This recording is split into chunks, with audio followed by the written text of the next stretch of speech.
Ditemui tim liputan usai menjalankan operasi bedah di Rumah Sakit Dr. Sobirin, Sudarmono, pasien yang mengalami penyakit aneh yakni terdapat batu di dalam perutnya, menceritakan awal mulanya tidak merasa curiga di dalam perutnya terdapat batu seberat 2 kg. Sudarmono mengatakan sakit yang dideritanya bermula pada awal Desember lalu, yakni saat ia hendak buang air kecil merasa sakit, di mana ia langsung memeriksakan penyakitnya ke Puskesmas Campur Sari, Mandalawangi, Kecamatan Megasakti, di mana hasil pemeriksaan petugas puskesmas, ia dirujuk ke Rumah Sakit Daerah Sobirin untuk mendapatkan tindakan medis lebih lanjut.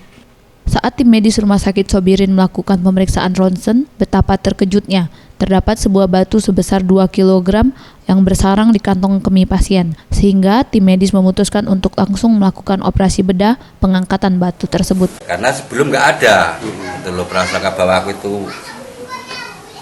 istilahnya ada batu sebesar di perut itu nggak ada sebelumnya itu. Sudah itulah karena makin maju hari, rasa itu semakin sakit, saya pergilah ke puskesmas tempat di SP4 waktu itu. Dia rujukan lari ke Sobirin sini. Di sini langsung di Rosen, aku datang di tanggal 21 Desember. Terkejutnya dokter sini.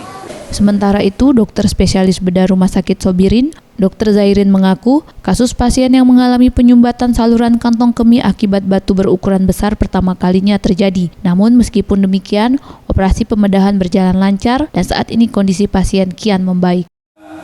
Kalau observasi sih itu kan tidak ada yang khusus ya. Cuma yang agak wah itu ya batu aja kan, batu di kandung kemihnya itu aja. Yang mungkin sekali ini lah yang paling besar ya. Udah hampir 1, berapa kemarin 1,9. 2 kilo kurang 1 garis. Itu aja sebenarnya. Kalau operasi sih tidak masalah, mungkin yang kita. Peri Setiawan, Sriwijaya TV.